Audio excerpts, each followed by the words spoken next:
Amém, irmãos? Louvado e agradecido seja o nome do Senhor. Deus é o nosso refúgio e fortaleza, socorro bem presente na hora da angústia. Vamos nos colocar em pé e vamos orar ao nosso Deus, que por nós tudo executa. Vamos agradecer ao Senhor por mais um domingo, por mais um dia estarmos na tua presença, enquanto há vida, há esperança e há uma missão nas nossas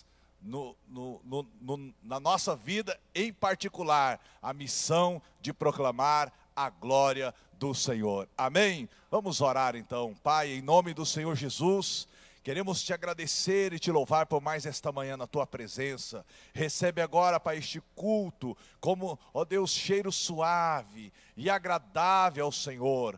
Faz-nos ser aqueles adoradores que o Senhor está procurando. Adoradores que te adorem em espírito e em verdade. Queremos ter uma vida em espírito, Senhor. Ó Deus, como Paulo diz, já não vivo mais eu, mas Cristo vive em mim. A vida que eu agora vivo na carne, vivo na fé, no Filho de Deus, o qual me amou e se entregou por mim.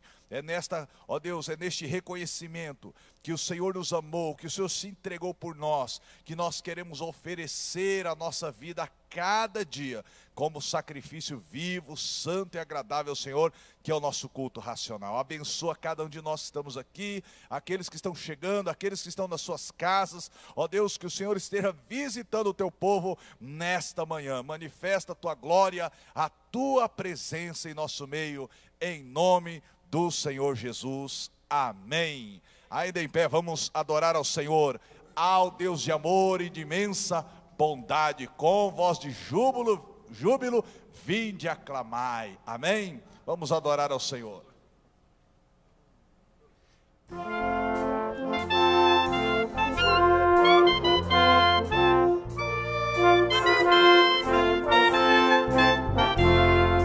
Ao Deus de amor e de imensa bondade, com voz de júbilo vinde aclamai, com coração transbordante de graças, seu grande amor todos vinde louvar.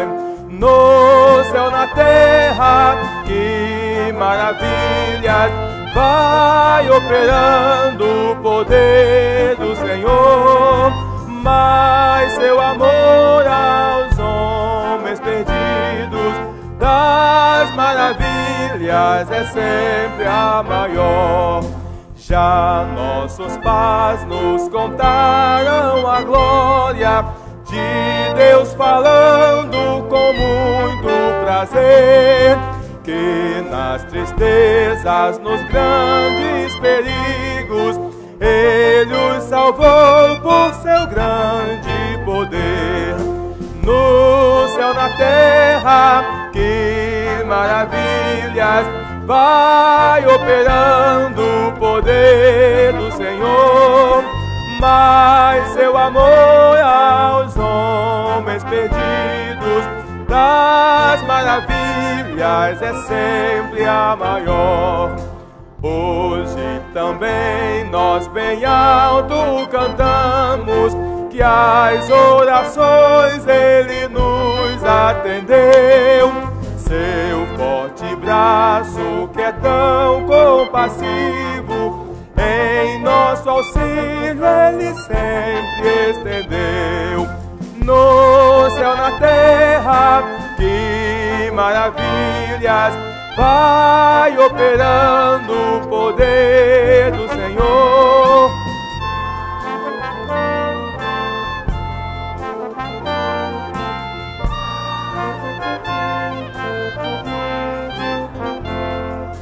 Como até hoje, daqui para sempre, Ele será nosso eterno poder, nosso castelo bem forte e seguro, e nossa fonte de excelso prazer.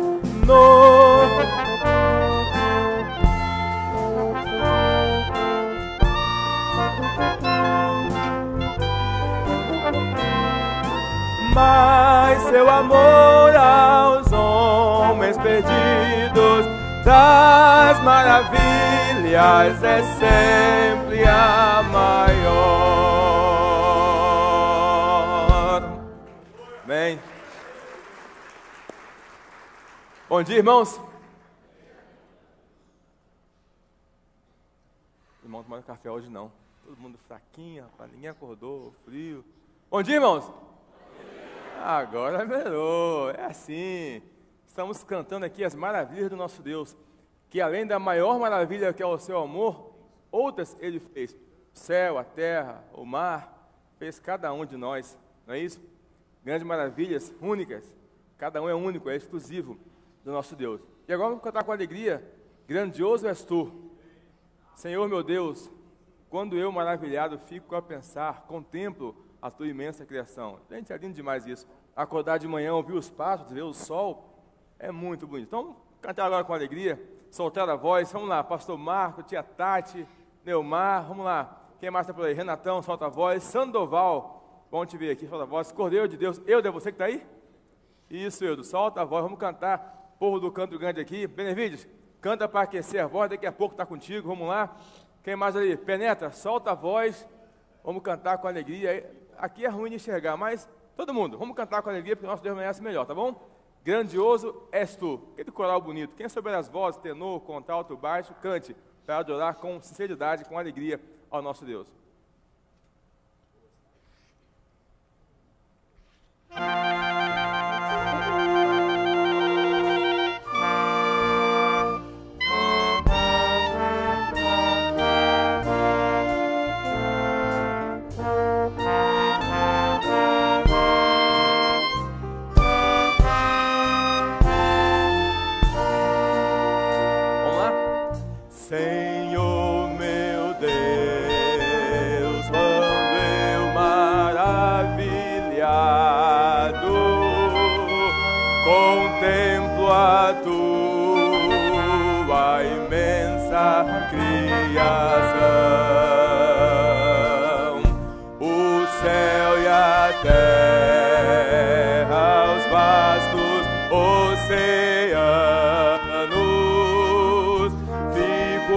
Pensar em tua perfeição, então minha alma canta a ti, Senhor. Grandioso és tu, grandioso és tu. Então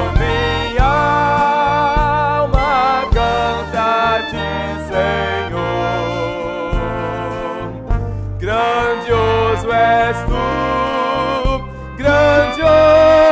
és tu, ao caminhar nas matas e florestas.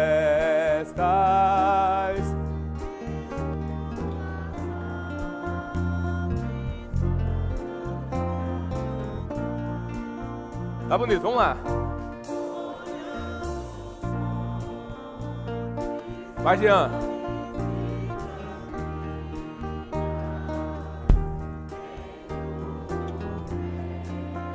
Vamos, Duarte, solta a voz.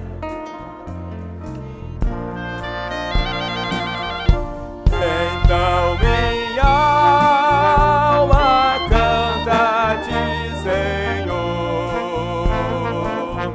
Grandioso és tu, grandioso és tu. Então minha alma canta a ti, Senhor. Grandioso és tu, grandioso és tu. Quando eu medito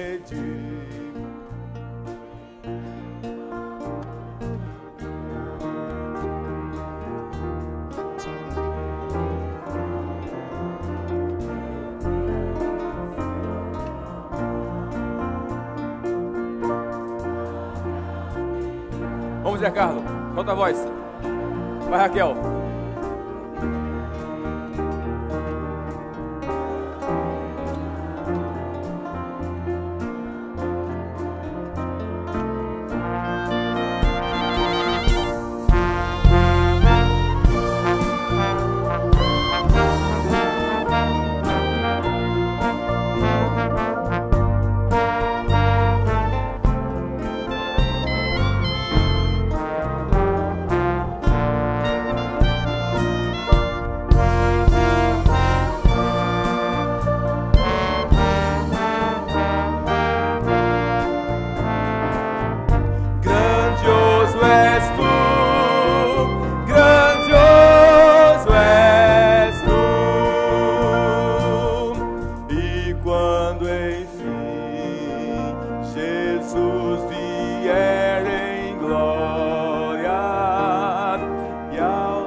grandioso és tu. Então minha alma canta a ti, Senhor.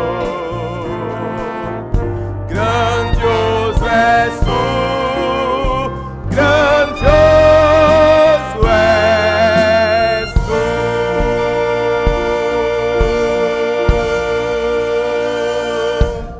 Amém. Glória a Deus. Podem sentar, irmãos.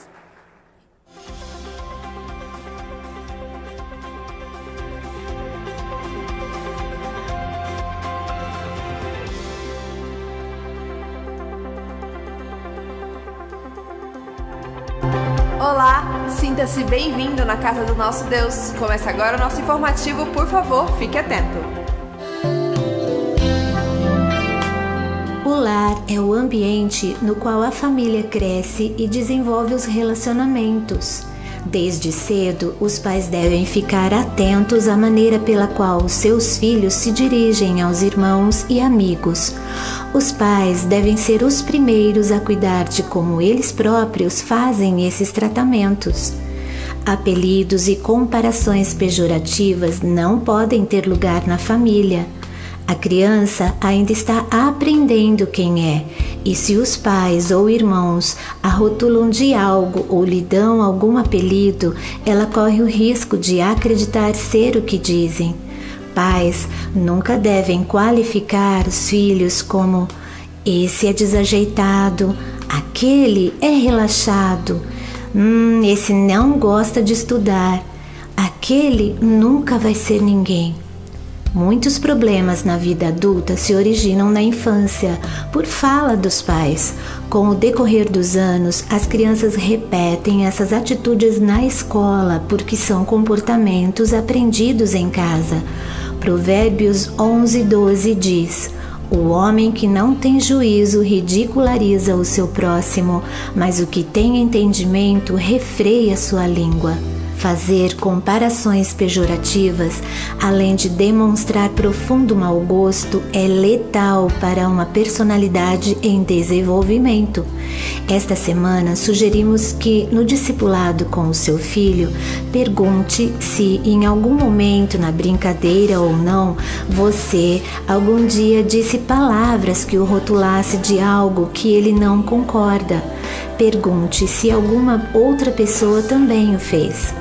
Orem juntos, pedindo para que Deus restabeleça a verdadeira imagem que Ele tem. E lembre-o que Deus nunca fez ninguém errado ou com defeito. Nós temos todas as condições, com a ajuda de Deus, de sermos sempre melhores.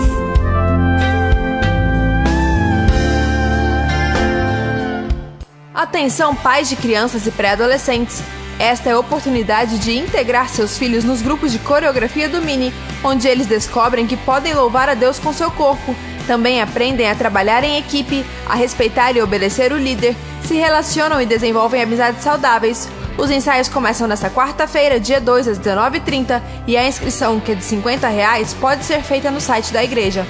Fiquem ligados, também chegaram as novas mochilas do Mini e elas estão de cara nova, com versão para as meninas e uma especial para os meninos. Adquira já ali no hall para seus filhos por apenas R$35 ou dê de presente para amigos e parentes. Summit 2017, uma conferência através de vídeos de alta definição com preletores internacionais. Em nossa igreja acontece de 9 a 11 de novembro e as inscrições podem começar a ser feitas a partir de agosto a R$80, em setembro a R$90 ou em outubro a R$100. Vai perder esses descontos? Programe-se, aproveite essa oportunidade e invista em sua vida e na vida de um amigo do seu trabalho ou célula.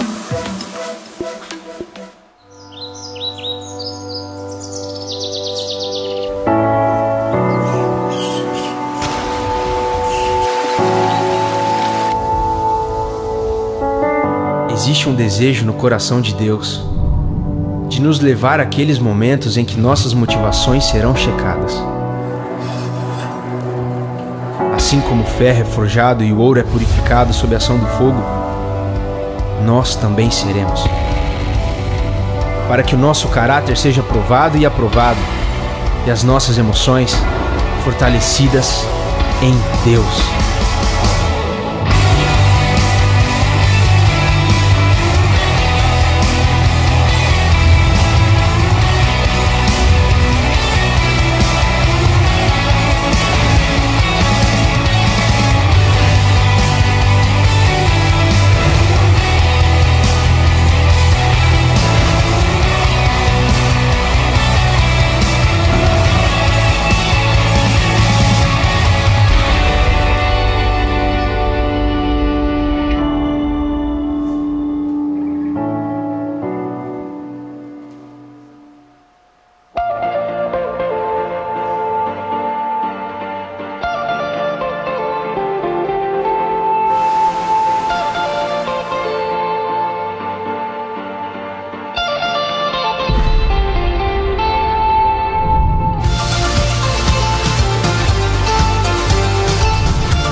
Se o seu dom é servir, sirva. Se é ensinar, ensine.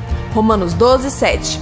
O Ministério Infantil convida os membros da igreja e participantes de todas as redes para mais um encontro de capacitação de facilitadores. Serão momentos de renovar conhecimentos para aqueles que já trabalham com crianças e pré-adolescentes e de treinamento para os que desejam ingressar nesse time de servos de Deus que não pretendem reclamar do futuro, mas fazerem algo para transformá-lo. Falar de Jesus é contribuir para que a geração futura tenha mais cristãos que serão melhores pais e mães, melhores cidadãos e servos de Deus que buscam a excelência em tudo o que fazem. Faça parte desse empreendimento ousado e consciente de fazer muito mais do que cuidar de crianças e pré-adolescentes, e sim participar da formação da Igreja do Futuro. Inscrição no site da igreja.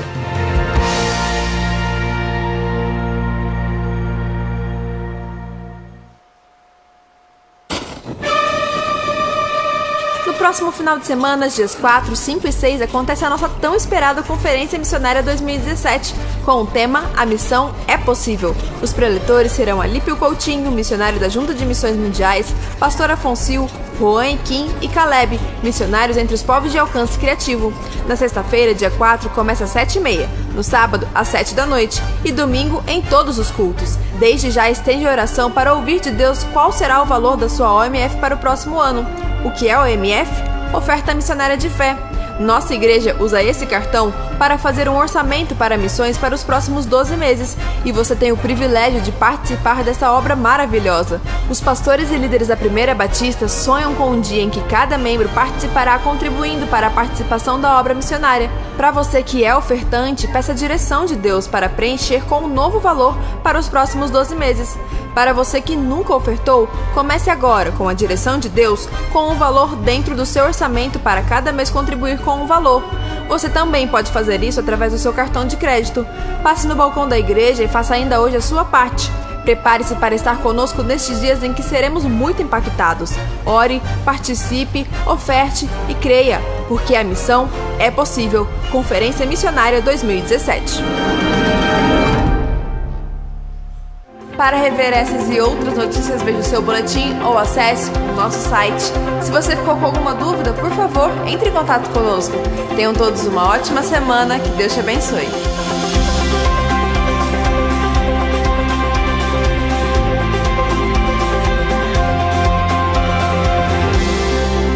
Bom dia, amada igreja. Graça e paz do Senhor em cada coração nesta manhã. Sejam bem-vindos todas as crianças, pré-adolescentes. Aqui é o seu lugar, o lugar onde você vai aprender a palavra do Senhor. Sejam bem-vindos. E hoje o nosso tema é um bom investimento. A gente vai conhecer o exemplo do apóstolo Paulo, que ele investiu em pessoas, fez discípulos para Jesus, por onde ele passava, por onde ele andava. Ele passava por perseguições juntamente com seus companheiros ali da obra missionária, passava por sofrimentos, muitos também não aceitavam o evangelho de Jesus, mas ele não desistiu. A revista até comenta que na cartilha do apóstolo Paulo não tinha a palavra desistir, ele nunca desistiu da sua missão. Ele sabia muito claro qual era a sua missão: anunciar a Jesus Cristo como Salvador, para que as pessoas conhecessem a Jesus e também discipulá-las, para que elas pudessem aprender como é ter uma vida com Jesus. Então Paulo passou ali pela cidade de Bereia, onde muitas conversões teve naquela cidade, e muitas pessoas, se renderam a Jesus, e ele deixou ali Silas e Timóteo, que deram continuação, naquela obra missionária para ensinar e discipular aquelas pessoas nos caminhos do Senhor. E depois ele foi para Atenas, uma outra cidade muito idólatra. Ali poucos se converteram, mas os que se converteram ali começaram a fazer muita diferença naquela cidade. Uma cidade com muita idolatria. Com certeza o processo ali de conversão seria mais lento, mas com certeza o Espírito Santo já estava ali trabalhando. E Paulo foi um exemplo de perseverança. E nós também podemos anunciar Jesus, podemos falar de Jesus a todas as pessoas. Essa é a nossa missão, fazer discípulos para o Senhor Jesus Cristo. Porque o Senhor está conosco e Ele quer nos usar, Ele quer nos conduzir a uma vida com Deus. Amém? Vamos colocar em pé então nesse momento? Vamos ler juntos o nosso versículo de hoje? Um tema excelente, Nós estamos trabalhando o livro de Atos, já estamos na lição 14. Vamos ler juntos? E Paulo ficou ali 1 ano e meio ensinando a palavra de Deus àquela gente. Atos 18, 11. Estenda as suas mãos de bênção. Glória a Deus pela vida dos nossos facilitadores que prepararam uma aula com tanto carinho, com tanto capricho. Senhor, muito obrigado. É tão bom te servir, é tão bom te adorar, Senhor, nesta manhã. É tão bom receber as crianças, Pai, na igreja, no reino do Senhor, porque sabemos que o Senhor tem uma palavra preparada para atingir o coração de cada criança, para que elas sejam transformadas pelo poder do Teu Evangelho. Somente o Senhor Jesus pode transformar as nossas vidas, transformar a nossa cidade, nosso país, transformar o mundo. Em um mundo, Senhor, tão corrompido, um mundo em trevas, brilhe a luz de Cristo, e que a luz do Senhor Jesus brilhe no coração das nossas crianças nesta manhã, e que elas possam anunciar a Jesus a todos os seus colegas na escola, aos seus vizinhos, aos seus familiares, que as nossas crianças sejam a boca do Senhor por onde andarem, que a Tua paz reine, Senhor, no coração das nossas crianças, para que elas caminhem cada dia mais firmes e constantes na presença do Senhor, e sejam fiéis ao Senhor, perseverantes na missão a qual o Senhor deu a cada uma delas. Use as nossas vidas nesta manhã, e que tenhamos um culto abençoado ali no Ministério Infantil. Em nome de Jesus, amém. Vamos receber então as crianças e os pré-adolescentes lá no 4º andar.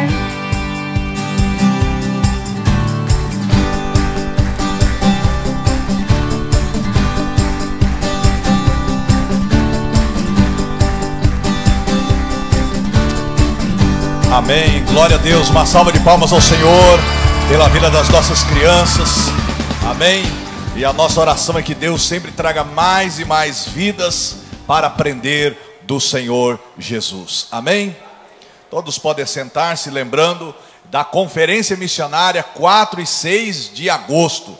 Vamos orar neste momento, mesmo você sentado. Vamos orar pela conferência missionária. Vamos orar agora pelos missionários que estão nos campos. A gente não sabe, às vezes, o que eles estão passando no dia de hoje. As células estão antenadas, cada célula tem o seu missionário, onde eles entram em contato, não é? Pelo WhatsApp agora é fácil, sabendo as novidades, as dificuldades, para estarem orando semanalmente pelo missionário. Vocês acham que a oração pelo missionário é importante, sim ou não?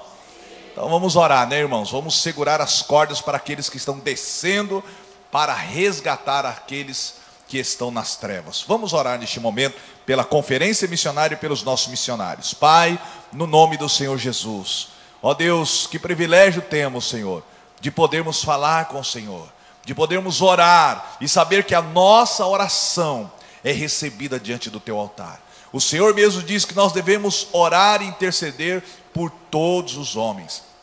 Nós agora clamamos, Senhor, pelos missionários que estão nos campos. Ó Deus, só o Senhor sabe as lutas, as dificuldades que eles estão passando, ó Pai, neste momento. Visita cada um deles, ó Pai. Fortalece, renova a mente, o coração, as emoções, o chamado. Que o Espírito Santo esteja com eles, ó Pai. Ó Deus, capacitando para fazerem a obra do Senhor. Levanta mais obreiros para a sua seara, Senhor.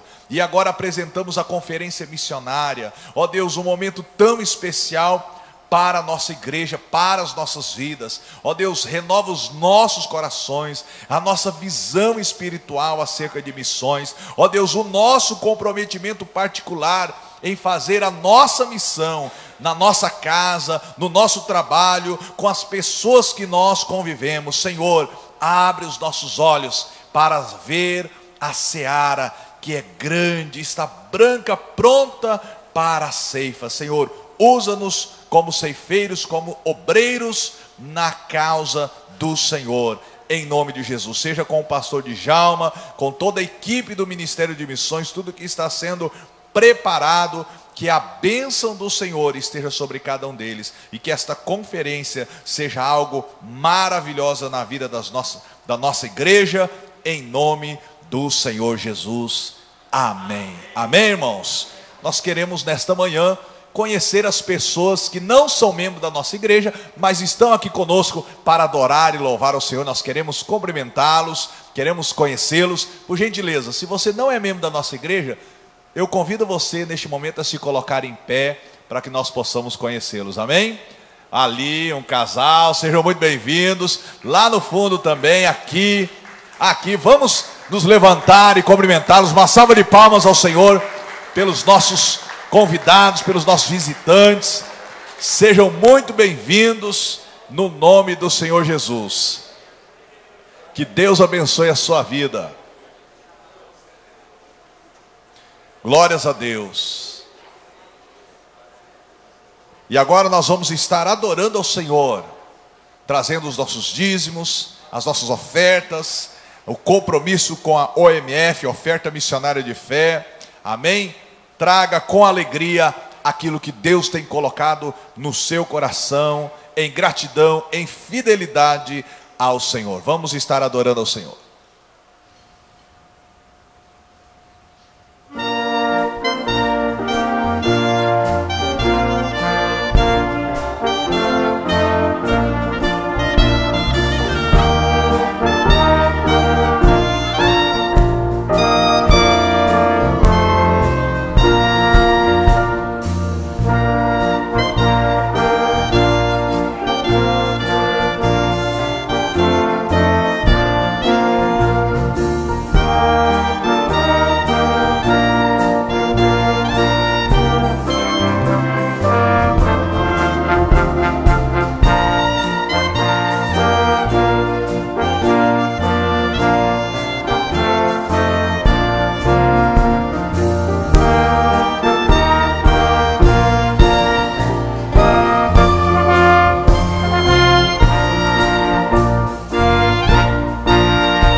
Seus clangores vis não podem me afligir.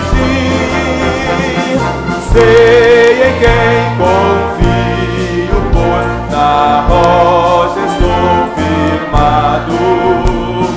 E celestes bênçãos irei fluir, olhando para Cristo, grande autor da salvação. Prossigo, pois avisto soberano galardão de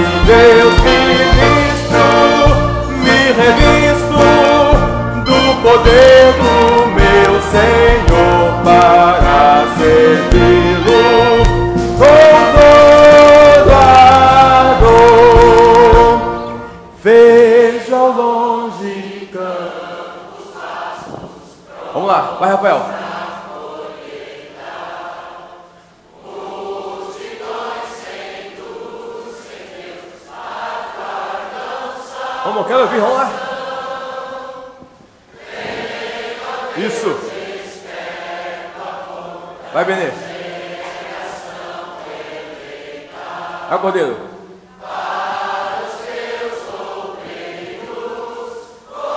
Vai, Leandro, vamos lá. Vamos, orquestra. 1, 2 e... Olhando. Isso. Vamos, Rocha. Solta a voz.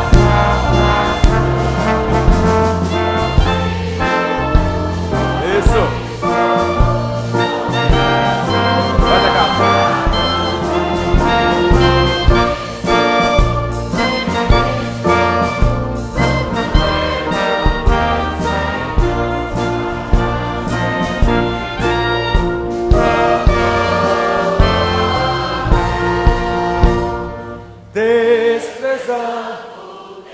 Isso, vamos lá. Vai, penetra. Isso, solta a voz. Gostei, vamos lá.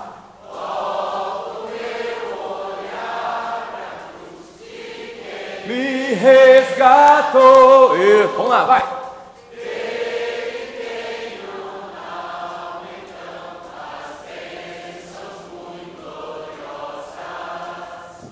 Bom, Rafael, sem barba, vai. Vamos lá, orquestra. 1, 2, ei. Olhando para Cristo. Tá bonito, vamos lá. Grande autor da salvação. Isso, alegria, vamos lá. Pois há visto soberano galadão de Deus ministro, me revisto do poder do meu Senhor para servi-lo com todo ardor.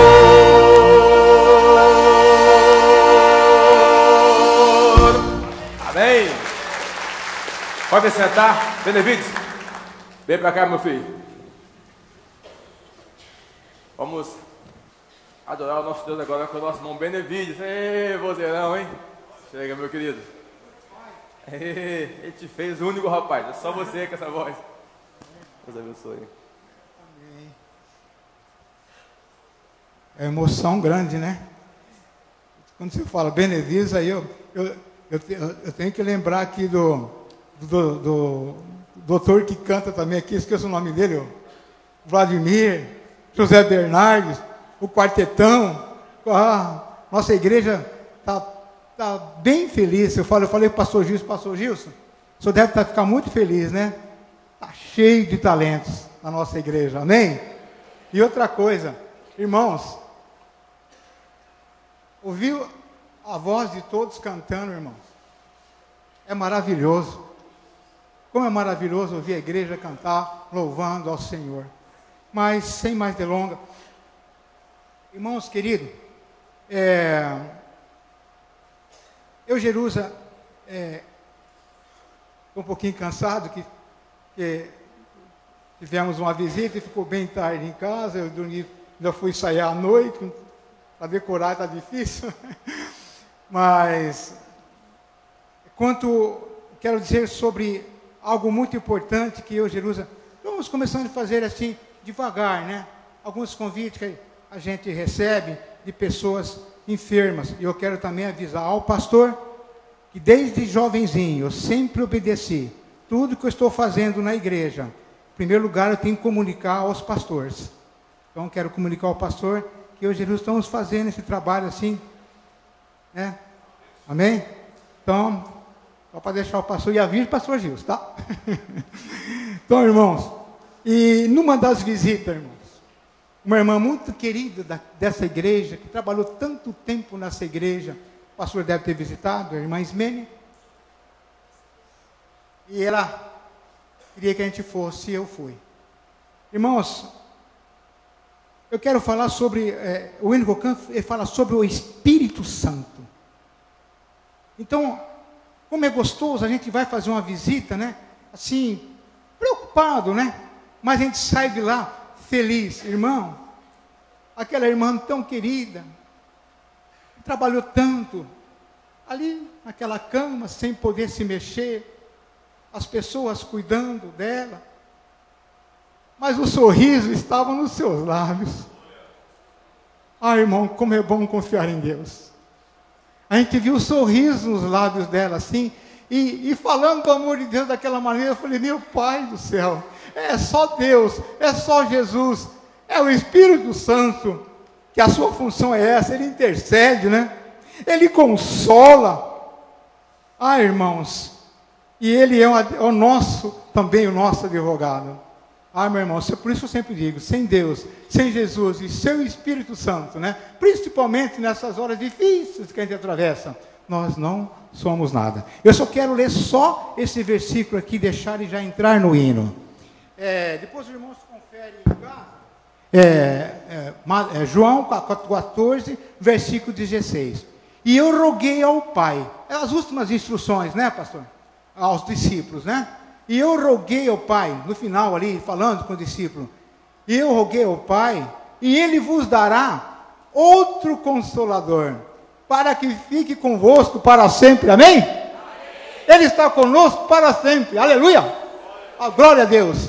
Pode tocar, irmão. Oh, Espírito Santo.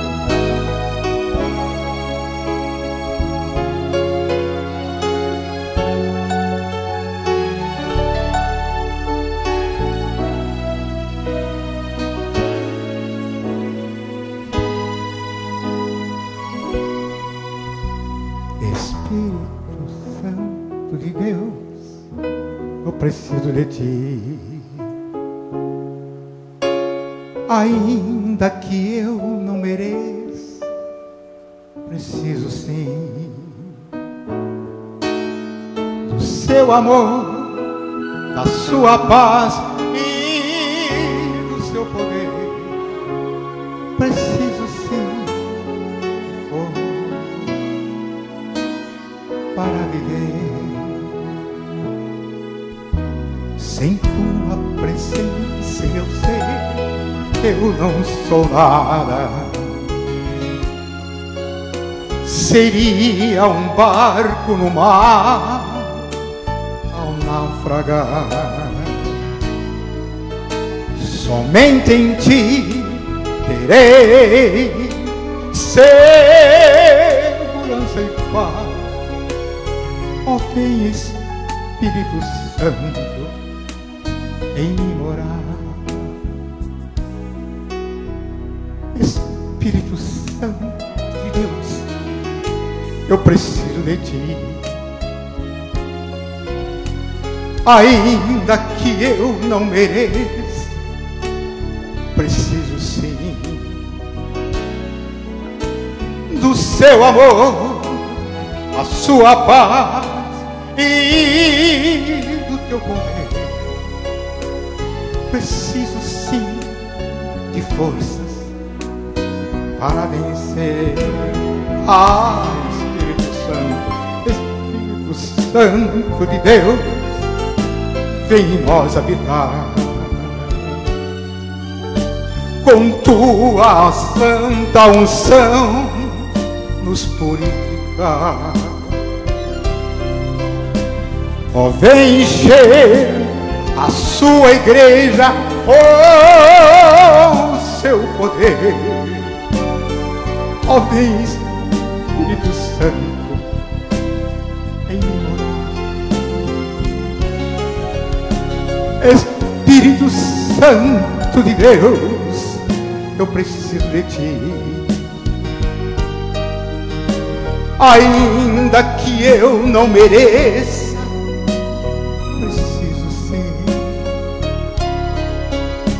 do seu amor, da sua paz e do teu poder. Preciso sim de forças para viver, para vencer. Viver. Amém. Toda honra, toda glória somente ao Pai.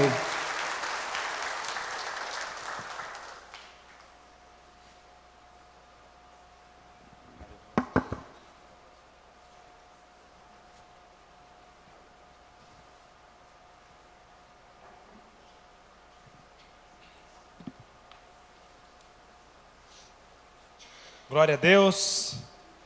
Bom dia. Cheio do Espírito Santo, amém? Estão me reconhecendo aí? Um pouquinho mais magro, né? Mais novinho, minha cabeça ficou menor agora. Mas sou eu ainda. Vamos orar mais uma vez, pedir para que o Espírito Santo encha as nossas vidas, para que Ele toque nos nossos corações. Ele já tem ministrado através dos cânticos, através do louvor, através da nossa interação uns com os outros, né?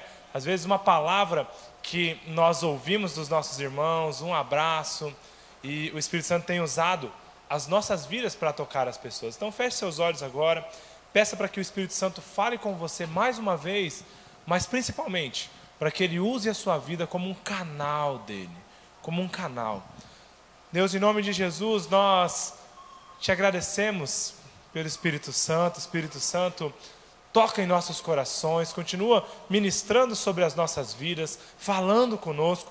Não permita, Deus, que em momento algum eu venha falar algo aqui que está no meu coração apenas, mas nós estamos aqui para ouvir aquilo que está no coração do Senhor para as nossas vidas. A palavra do Senhor é quem gera mudança, a palavra do Senhor é quem transforma. Então, Espírito Santo, converte em nome de Jesus o nosso coração para o teu coração. Nós queremos ser cada vez mais parecidos com o Senhor. Em nome de Jesus, amém. Amém? Abra sua Bíblia no livro de Lucas, capítulo 18, versículo 18 até o versículo 30.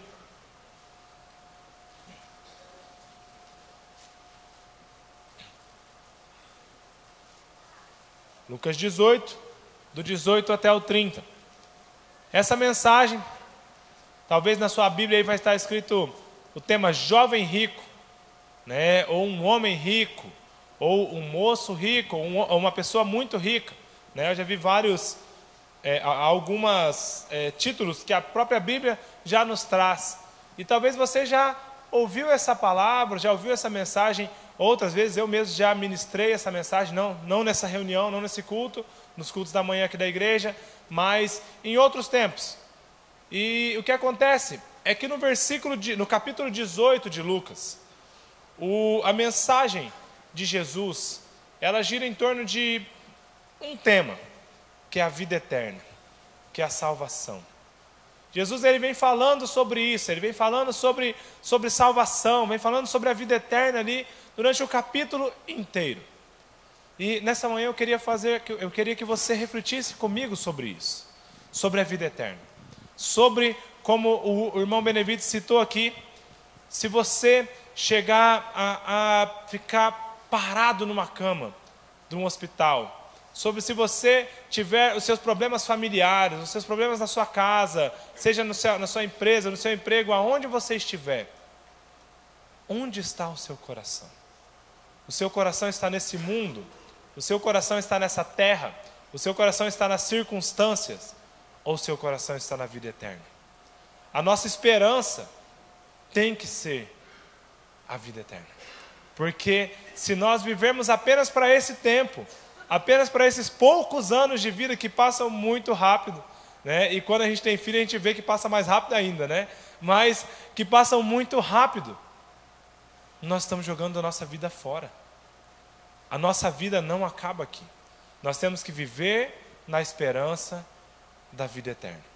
E Jesus, ele vem falando sobre isso nesse capítulo. Ele estava em Jerusalém e o texto não nos conta, mas eu acredito que, como ele estava em Jerusalém, esse jovem que nós vamos estudar um pouco sobre ele, talvez estivesse ali acompanhando Jesus, né, como um bom jovem, que vai olhando e vai assistindo e vai acompanhando Jesus e foi vendo Jesus falando sobre essas coisas de salvação.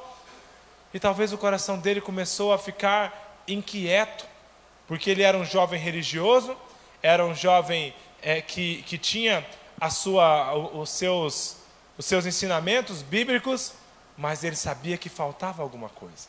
Então, versículo 18 em diante diz o seguinte: certo homem importante lhe perguntou: bom mestre, o que farei para herdar a vida eterna?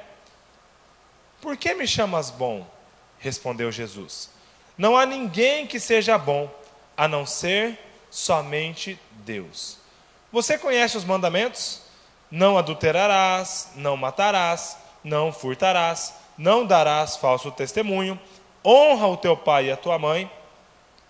A tudo isso tenho obedecido, desde a adolescência, disse ele. Ao ouvir isso, disse-lhe Jesus: falta ainda uma coisa. Venda tudo o que você possui e dê o dinheiro aos pobres, e você terá um tesouro nos céus. Depois, venha e siga-me. Ouvindo isso, ele ficou triste, porque era muito rico. Vendo entristecido, Jesus disse: como é difícil aos ricos entrar no reino de Deus. De fato, é mais fácil passar um camelo no fundo de uma agulha do que um rico entrar no reino de Deus. Os que ouviram isso perguntaram: então quem pode ser salvo? Jesus respondeu: o que é impossível para os homens é possível para Deus. Pedro lhe disse: nós deixamos tudo o que tínhamos para seguir-te.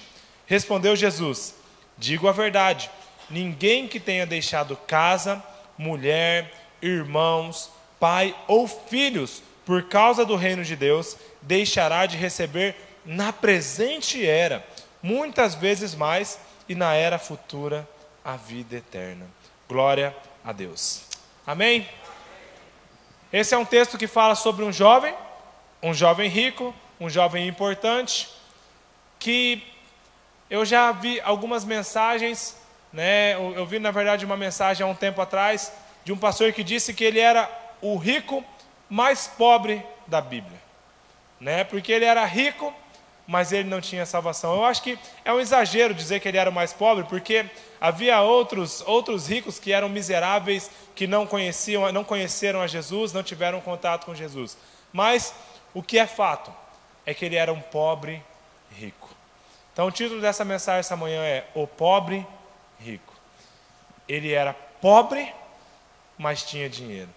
Ele não tinha o que era mais precioso. E antes de falar alguma coisa mais sobre esse rapaz, eu queria falar sobre um exemplo que o texto nos dá. Há uma parte que chama muito a nossa atenção na questão de quando Jesus diz que é mais fácil um camelo passar pelo buraco da agulha do que um rico entrar no reino dos céus. Talvez você, quando leu essa parte, você fala assim: está vendo? É um camelo em uma agulha, como é que faz? E eu já vi algumas explicações sobre essa perícope, essa parte em específica, né? E há muitas teorias sobre isso. Talvez você já ouviu algumas teorias. A teoria mais conhecida, mais famosa, sobre o camelo passar no buraco da agulha é a da fenda no muro de Jerusalém.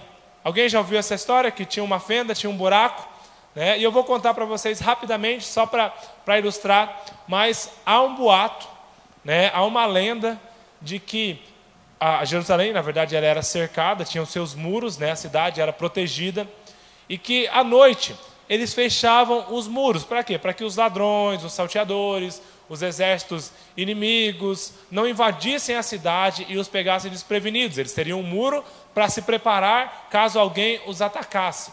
E aí, alguns viajantes, moradores da cidade, vendedores, mercadores, chegavam de noite ali, porque é uma viagem no deserto. Então você não tem como saber, não é que nem quando você põe no GPS hoje, né? Hoje você põe no GPS lá: quero ir de Campo Grande a São Paulo. Ele faz várias rotas, e aí ele fala: ó, rota tal, você vai demorar 10 horas, 11 horas, 13 horas, 9 horas, depende da velocidade que você vai, depende do tempo que você tem que chegar, depende da estrada, se tem pedágio, se é pavimentado, se não é. Não era assim, né? Então os viajantes iam pelo deserto e eles sabiam: é mais ou menos 4 dias, é mais ou menos uma semana. Isso se o meu camelo não passar mal, isso se eu não cansar, isso se não tiver uma tempestade, né? Então, aí alguns chegavam, ainda era noite.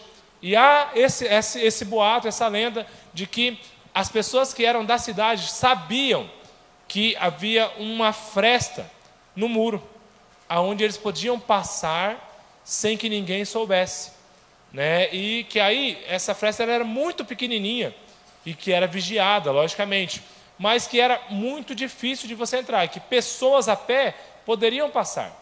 Mas como que um mercador, quando você passa pelo deserto com o seu camelo, que era um bem muito, muito valioso, ainda hoje é muito valioso, tem camelos aí que custam $100 mil, né? É algo muito, muito, muito importante, de muito valor. Eles não podiam deixar para fora. Então, eles despiam o camelo, tiravam todas as coisas, tiravam os pesos, os pertences, passavam por esse buraco e puxavam o camelo por dentro desse buraco que era conhecido como o buraco de uma agulha. E aí diz que o camelo tinha que ajoelhar. Já viu um camelo ajoelhado? Né? Então o camelo tinha que ajoelhar e eles tinham que arrastá-lo para dentro do muro. Essa é uma teoria que eu gosto muito dela. Porém, não há nenhuma comprovação arqueológica de que esse buraco realmente existia. Pensando nisso, pensando sobre essa teoria, eu pensei que como que uma cidade protegida, uma cidade cercada, né, ela teria uma fenda que todos conheciam, então os inimigos também sabiam, né? Então, se o inimigo quisesse, ele falava assim, vamos entrando ali na fenda devagarzinho à noite, né, e a gente domina a cidade. Então, é uma teoria, não é algo comprovado, mas pode ser que tenha sido verdade. A única comprovação arqueológica que eu achei foi uma fundação do século 200 depois de Cristo, que era uma igreja cristã que fez essa alusão ao camelo. Então eles construíram lá, fizeram uma estátua de um camelo passando por um buraco e dizendo que aquele era o buraco da agulha. Mas não há nada da época, não há nada daquele tempo que dizia sobre isso. Há também alguns manuscritos antigos que falam que ao invés do escritor escrever camelo, ele discorda. Tem alguma costureira aqui? Tem alguém que costura? Aqui? Faz assim. Eu ajudava a minha avó, né, e a minha mãe também a costurar. E a coisa mais difícil que tem é você colocar uma linha dentro do buraco da agulha, né? E você lambe a linha, você aperta, e a linha vai, quando você fala que vai, ela sai um fiapinho assim que fica de lado, aí você bate aquele fiapinho e você fala, não, você tem que arrumar tudo de novo, às vezes tem que cortar aquela ponta, né? Porque já não dá mais, tentar e ir tentando. Então, o escritor escreveu corda. Se é difícil você passar uma linha por um buraco de uma agulha, imagina uma corda, né? E aí para exemplificar o texto, né? Então, talvez uma corda no buraco da agulha. Porém, esse escrito, ele não é um dos mais antigos. Nós não temos o original da Bíblia, né? Ninguém tem. Então, nós fazemos o quê? Os estudiosos, eles pegam os escritos mais antigos e veem quantas cópias tem mais parecidas. Então, essa cópia é uma cópia que não é muito divulgada, porque ela não é tão antiga assim. Então, o que está escrito aqui é camelo mesmo. E aí, pesquisando um pouco mais sobre isso, eu achei um texto do ano de 200 antes de Cristo, né, que ele dizia, era um sacerdote judeu, que ele estava falando sobre algo que era impossível acontecer. E ele disse o seguinte, ele falou, olha, era um comentário entre dois sacerdotes, e ele disse, é mais fácil passar um elefante por dentro do buraco da agulha do que tal coisa acontecer. Então, isso só nos leva a crer que a questão do buraco da agulha era uma ironia de Jesus. Era um ditado popular usado na época. Como se para aquele povo, eles falassem assim, olha, isso é muito difícil de acontecer, é mais fácil passar um camelo por debaixo de um buraco de uma agulha, né? É mais fácil o irmão Benevice desafinar do que tal coisa acontecer, né? É como se fosse assim. É mais fácil, eu não sei, é mais fácil você colocar uma roupa de uma criança no pastor Marcos desse tamanho do que... não dá, né, pastor? Só na mão. Serve na mão, assim. Mas do que tal coisa acontecer. Então, Jesus ele estava usando ali de um ditado popular, de algo que acontecia naquele tempo, né? E para exemplificar que era muito difícil um rico entrar no reino dos céus. A Bíblia não condena a riqueza, não condena, não está falando, e às vezes nós nos apegamos a esse texto e falamos, então quer dizer que os ricos não serão salvos? Serão sim, porque não é rico, não é pobre, não é quem tem família grande, não é quem tem família pequena, é quem aceita Jesus como seu Senhor e Salvador e entrega a sua vida para Ele, que vai herdar a vida eterna. Mas esse jovem, eu pude ler nesse texto, e haviam 4 verdades aqui básicas, muito claras, que esse jovem não enxergava. 4 verdades. Ele estava ali, diante de Jesus, diante do mestre dos mestres, diante do Senhor dos senhores, do dono da riqueza, da maior riqueza.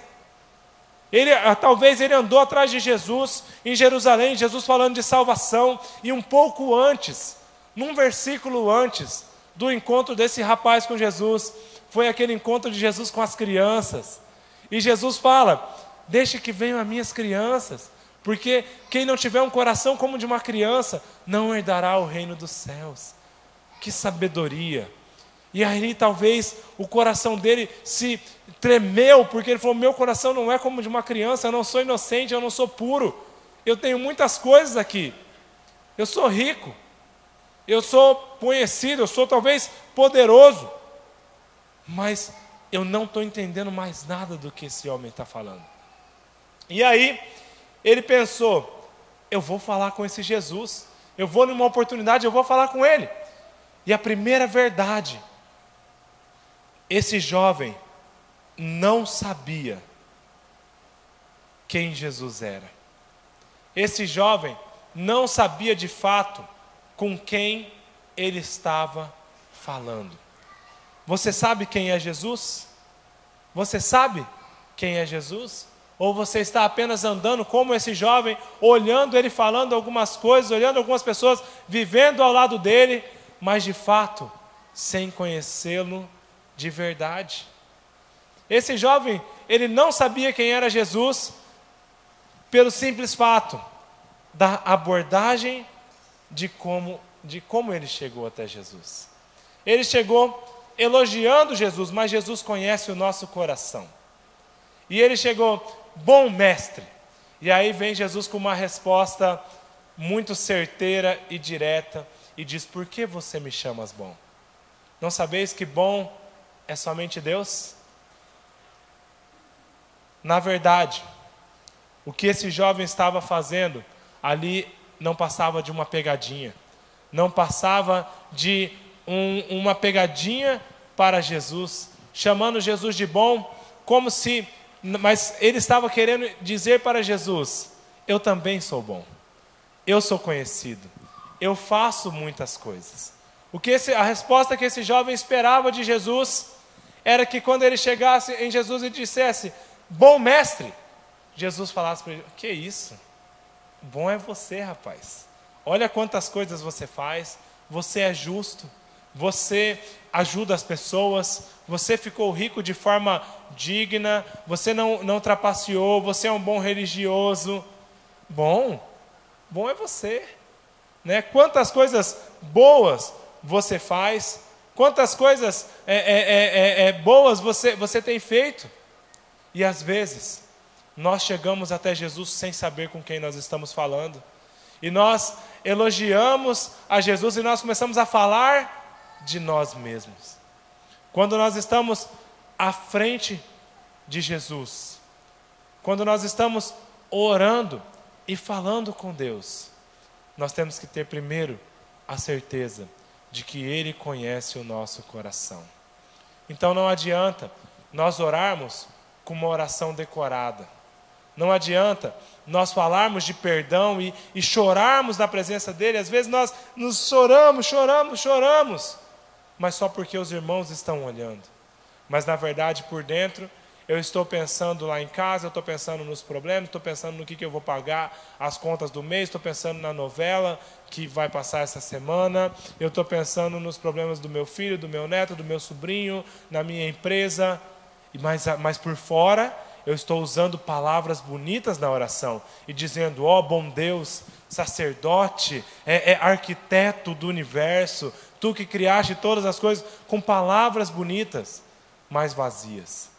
Jesus não se impressiona com palavras bonitas. Jesus não se impressiona com um linguajar lúdico, com uma linguagem lúdica, com algo elaborado.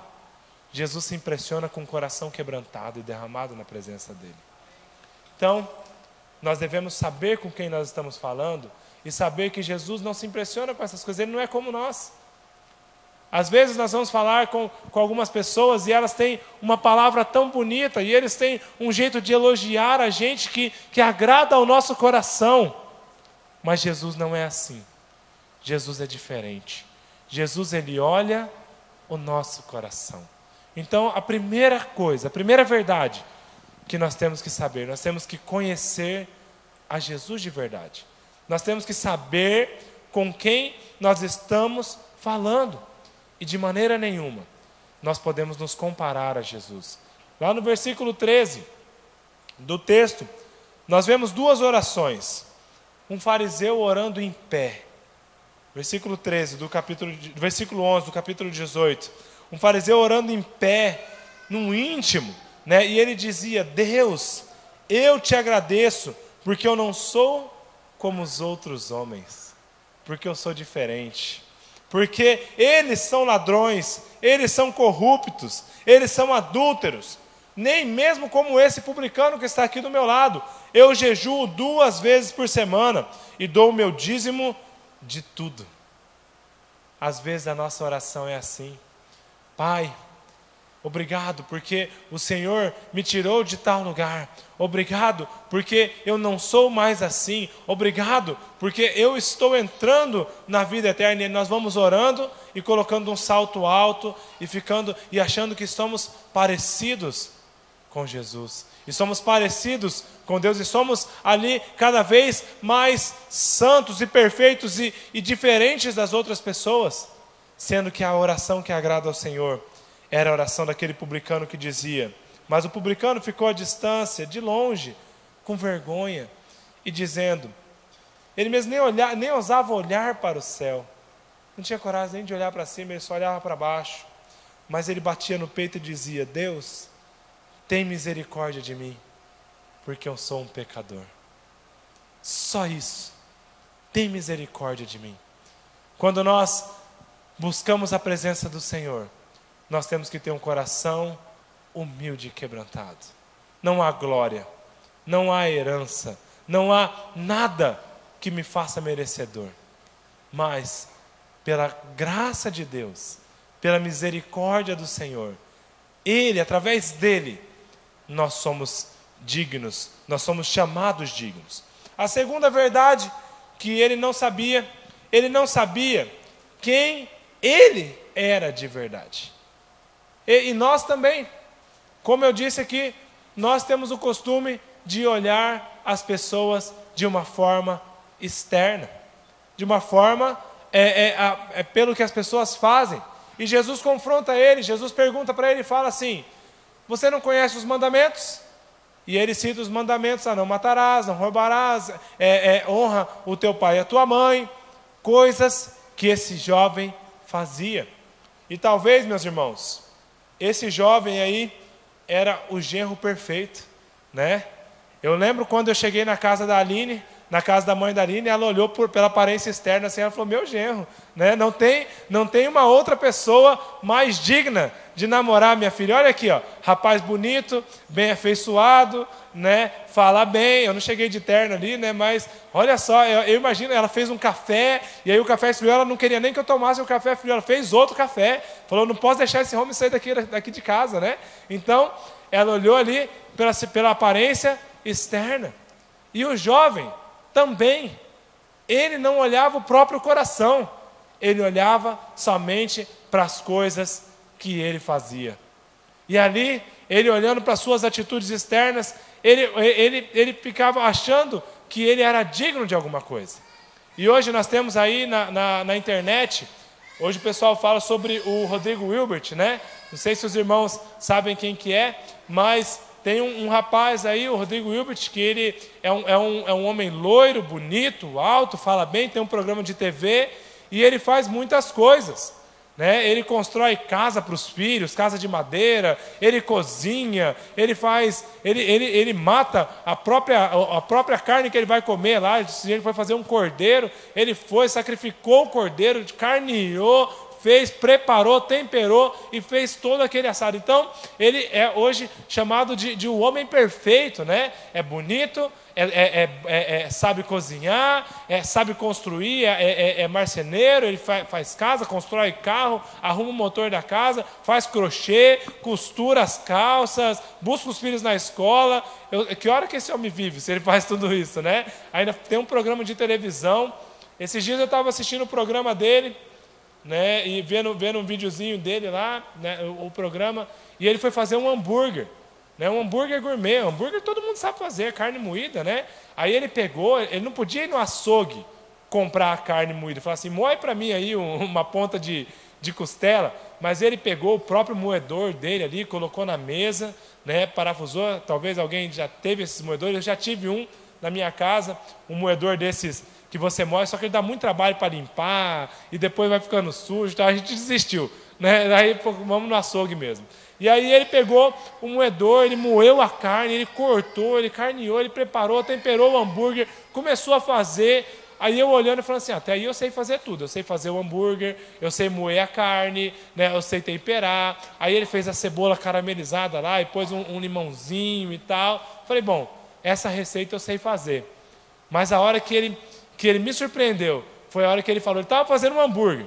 Aí ele falou, só um pouquinho, meus amigos. Aí ele foi lá, olhou o forno assim, ele falou assim, o pão está quase pronto, né? Aí ele faz o hambúrguer e faz o pão ainda. Eu faço, assim, eu fui fazer um bolo, o bolo murchou, né? Então, uma coisa ou outra. Mas esse homem, ele nos mostra o quanto nós olhamos apenas para o exterior. E eu imagino que esse jovem rico era o Rodrigo Hilbert da época ali. Ele era bonito, né? Ele era jovem, era rico, e a palavra não diz que ele era injusto, que ele enriqueceu ilicitamente, mas que ele cumpria os mandamentos, ele era um bom religioso. E ele diz para Jesus, olha, eu cumpro os mandamentos desde a minha adolescência. E aí, trazendo para a nossa realidade, talvez você fala, olha, Jesus, eu faço tudo, eu venho na igreja desde a minha adolescência, desde a minha infância, eu nunca me afastei dos caminhos do Senhor, mas me falta algo. Quando eu ouço Jesus falando dessas coisas, falando de vida eterna, falando de salvação, eu sei que falta algo. O que é que falta? E Jesus fala, agora sim, você pode ter cumprido os mandamentos, você pode ter vivido uma vida ali, na religião, mas sabe o que falta? Vende tudo o que tem e dá aos pobres. E aí, a terceira verdade que esse jovem não sabia, ele não sabia aonde estava o seu coração. Ele não sabia onde estava o coração dele. Uma vez o irmão Arão pregou aqui, ele não está aqui porque está lá no seminário Ira, né? Mas o irmão Arão, quando ele trouxe uma palavra aqui nesse culto, eu me lembro, acho que fazem 2 ou 3 anos já, sobre isso. E ele falou o seguinte, ele falou, olha meus irmãos, não que você comprar uma chácara seja errado, porque muitas pessoas têm condições de comprar uma chácara. Mas ele falou, mas eu conheço o meu coração. Eu me lembro dessa mensagem do irmão Arão, que ele disse que se ele tivesse uma chácara, ele estaria lá todos os finais de semana e levaria tudo para lá e começaria a gastar muito dinheiro ali, ia gastar o seu tempo, gastar a sua vida naquele lugar, e talvez a sua fé se esfriaria. Muitas pessoas compram chácara e se afastam dos caminhos do Senhor. E ficam só lá na sua chácara, na sua fazenda, na sua posse, na sua casa, né, no seu quintal, no seu jardim, e param de dedicar o seu tempo para Deus. A Bíblia, como eu disse, não condena a riqueza. Logo à frente, no capítulo 19, nós vemos a história de Zaqueu. E Zaqueu, Jesus não fala para ele vender tudo, como ele falou para esse jovem, porque esse jovem estava com o coração na sua riqueza. O jovem não enriqueceu ilicitamente, como eu disse. Talvez ele tenha trabalhado muito para conseguir as suas posses. Talvez foi uma herança. Não importa. O que importa era como ele estava tratando aquilo que Deus deu para ele. Às vezes, os nossos filhos tomam o lugar de Deus nas nossas vidas. Tem gente que ama tanto o filho, que cuida tanto do filho, que faz tanto para o filho, que o filho se torna um Deus na sua vida, que ele fala, Jesus, sai um pouquinho agora, o Senhor era Deus da minha vida enquanto eu estava na adolescência, enquanto eu era jovem, agora deixa o meu filho sentar no trono. Agora, deixa a minha casa que eu lutei tanto e só depois de aposentado que eu consegui comprar, sentar no trono. Deixa o carro bonito, o carro novo, o carro que eu acabei de comprar, está cheirando novo, né? Está cheirando couro, ó, banco de couro ainda. Deixa ele sentar no trono do Senhor. E aí nós começamos a colocar as coisas no lugar de Deus. E é muito interessante, porque Jesus ele é um grande mestre, ele é um grande pedagogo, e ele nos ensina em tudo. E Jesus ele fala o seguinte, ele não fala para o jovem, distribua os seus bens entre os pobres. Ele poderia falar muito bem isso, né? Então só falta uma coisa, pega agora tudo que você tem e dá aos pobres. Mas Jesus ele ensinou um princípio muito interessante. Ele falou, primeiro você faz o quê? Negocia, vende tudo o que você tem. E só aí você vai dar aos pobres. Jesus ele estava ensinando esse jovem a negociar em benefício do próximo. Faça as coisas para o bem do próximo e não só para o seu benefício. Olha que princípio interessante. Não é apenas vender por vender, não é dar por dar, não é deixa o dinheiro. Pedro, quando pescou a pesca maravilhosa, Pedro pescou muito e a palavra fala que o barco dele não estava aguentando e ele chamou os companheiros do outro barco e os dois barcos quase foram a pique e a rede quase arrebentou. E aí Pedro fez o quê? Simplesmente largou tudo, ele nem olhou para trás. Ele deixou o barco, deixou o peixe, deixou a família, deixou tudo. E ele falou, eu quero é Deus, eu vou andar para Deus. Porque o coração de Pedro já estava entregue ali. Mas o desse jovem não. Ele tinha que aprender que o outro era mais importante. Ame a Deus acima de todas as coisas. E ao seu próximo como a ti mesmo. Então, nós temos que aprender que nem todas as situações nós sairemos beneficiados. Às vezes, se o meu irmão ganhou, eu já estou no lucro.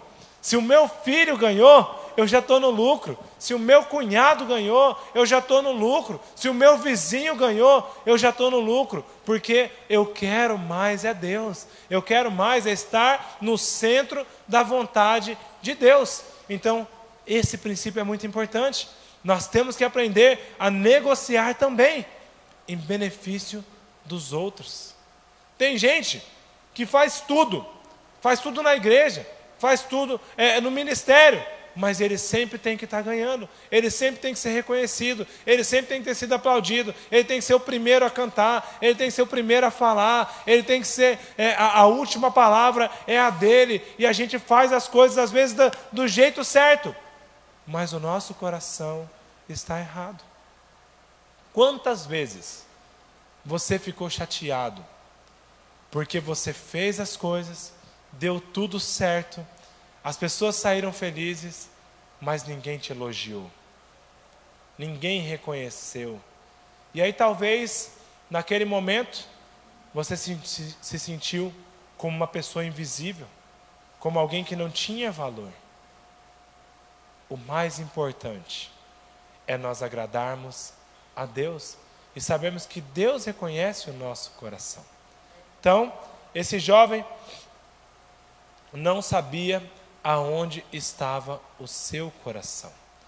Ele achava que ele era uma pessoa justa, que ele era uma pessoa íntegra, que ele receberia ali a salvação de imediato, que Jesus o reconheceria, o elogiaria, mas o coração dele só estava no elogio, estava nas riquezas, estava nas coisas, estava no reconhecimento. E a palavra diz que esse jovem chegou, que ele saiu triste. Talvez ele pensou, Jesus vai falar agora, me dê uma oferta generosa, constrói aí um templo para mim. Constrói uma casa para as crianças. Eu acabei de falar das crianças. Então constrói um orfanato. Você tem muito dinheiro, né? Dê uma oferta generosa agora. Dê quase tudo. Dê 90% do que você tem. Fica só com 10%, que já é muito. Mas Jesus falou para ele, não. Você não consegue lidar com o seu dinheiro. Então desfaça dele. Desfaça disso. E a palavra de Deus para você essa manhã. O que tem tomado o lugar de Deus na sua vida? O que tem tomado o lugar de Deus na sua vida? A palavra não diz que esse jovem não foi salvo, tá bom? Não fala isso. Não fala que ele não se arrependeu depois, não fala mais nada. Apenas diz que ele ficou muito triste. Então não tome conclusões que o texto não nos fala. Mas para a nossa vida, onde está o nosso coração? Onde está o seu coração? Talvez o seu coração está lá no passado. Está lá nas conquistas que você teve. Está nas coisas que você fez. Ou o seu coração está até no seu ministério. Nas coisas que você tem feito ainda para o Senhor. Tire todas essas coisas do seu coração. E deixe Jesus sentar no trono da sua vida. Deixe Jesus sentar no trono.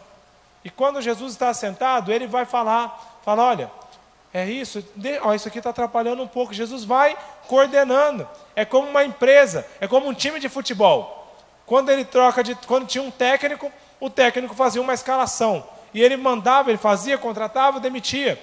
Mas quando entra um novo técnico, ele fala, olha, isso está errado, isso não dá certo, tira isso, vai mais para frente, recua. E Jesus, ele quer ser assim na nossa vida. Ele não quer dividir a autoridade com ninguém. Ele não quer ninguém opinando. Ele quer falar e ele quer nos conduzir. A quarta e última verdade, que esse jovem não sabia, e era a mais importante. Ele não sabia para onde ele ia. Saiba para onde você vai. Se esse jovem ele era um bom religioso, mas ele estava fazendo as coisas apenas para este mundo. E como eu disse no começo, nós temos que ter certeza da nossa salvação. Nós temos que ter certeza que o dinheiro que eu ganho aqui vai ficar aqui. O carro que eu comprei aqui vai ficar aqui. As roupas que eu estou usando aqui vão ficar aqui. A minha família, que eu pude construir talvez com a minha marca, com a minha personalidade, com o meu jeito, a minha casa que eu criei, que eu eduquei. Você não leva nada, meu irmão. Você não leva nada daqui. E nós temos que ter certeza que o nosso lugar também não é aqui. Não é aqui. Nós não vivemos para esse tempo. Nós somos forasteiros, nós somos passageiros nesse mundo. Nós somos estrangeiros nessa terra. Você pode ter nascido no Brasil, mas a sua pátria não é o Brasil. A sua pátria é celestial. O seu lugar é no céu. Coloque o seu coração, coloque a sua esperança na glória eterna, no tempo futuro. Jesus, ele fala aqui para os discípulos, ele fala, olha, é certo de que quem deixar a sua mulher, os seus filhos, a sua casa, as suas posses, por mim, vai receber muitas coisas ainda nesse tempo. Que bênção, né? Você vai receber nesse tempo algo que vai te compensar, porque buscar primeiro o reino dos céus e a sua justiça, e você não vai sentir falta de mais nada, porque Jesus vai te suprindo, vai suprindo o seu coração. Mas ele não para aí, não para aí, também receberá a vida eterna.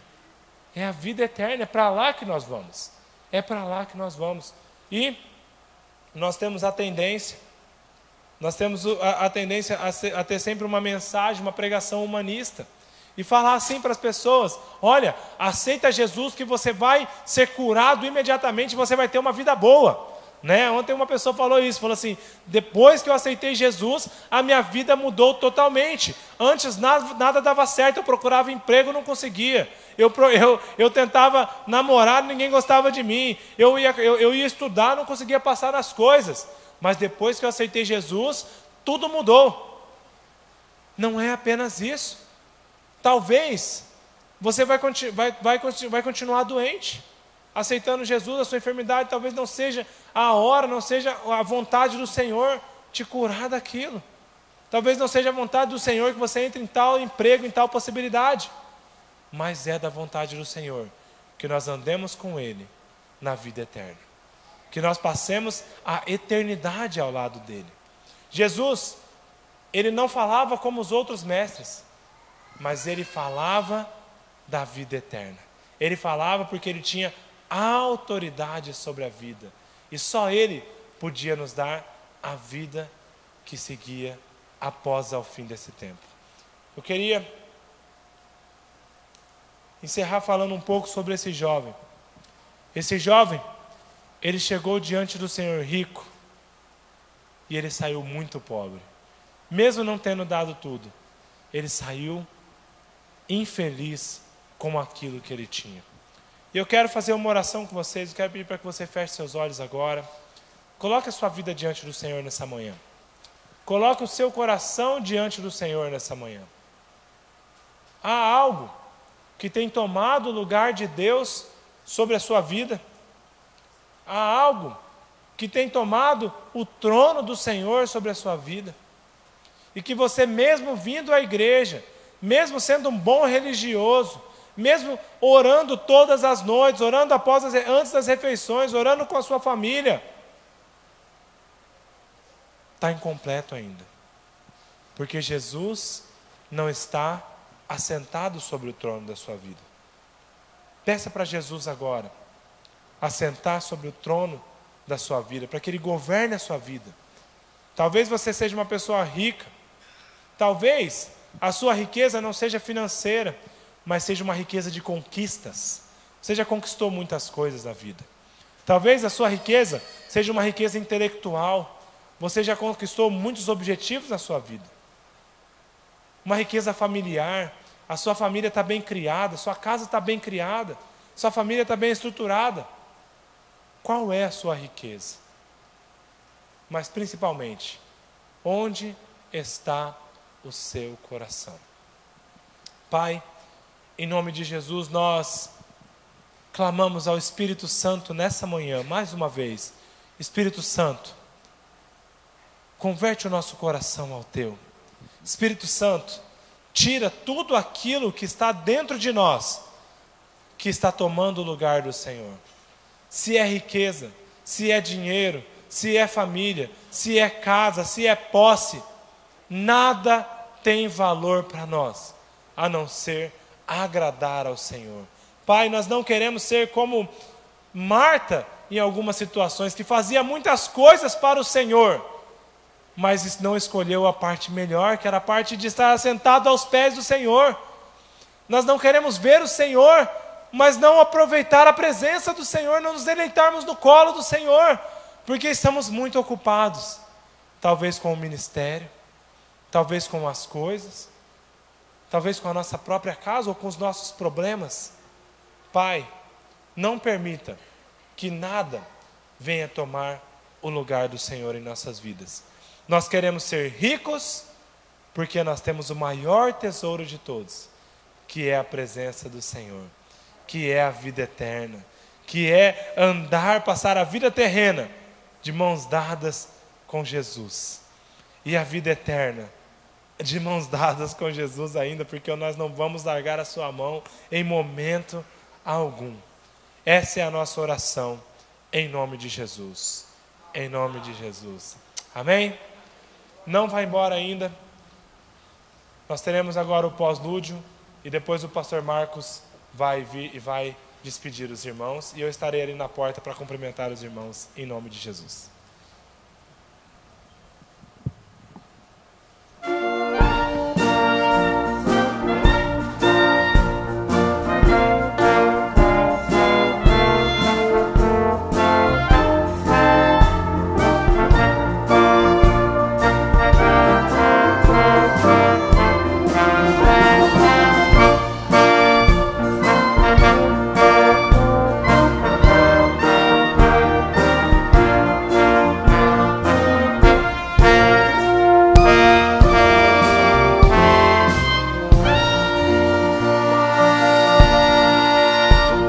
Amém, irmãos? Vamos nos colocar em pé. Glórias a Deus, louvado seja o nome do Senhor. Que o amor de Deus Pai, a graça do nosso Senhor e Salvador Jesus Cristo, a consolação, a unção, as riquezas sobrenaturais do Espírito Santo esteja sobre a sua vida e que o nosso coração esteja ligado ao Senhor. Que o Senhor te abençoe em nome de Jesus. Amém? Tenha um bom domingo, um bom almoço e uma boa semana na presença do Senhor. Que Deus abençoe no nome do Senhor Jesus.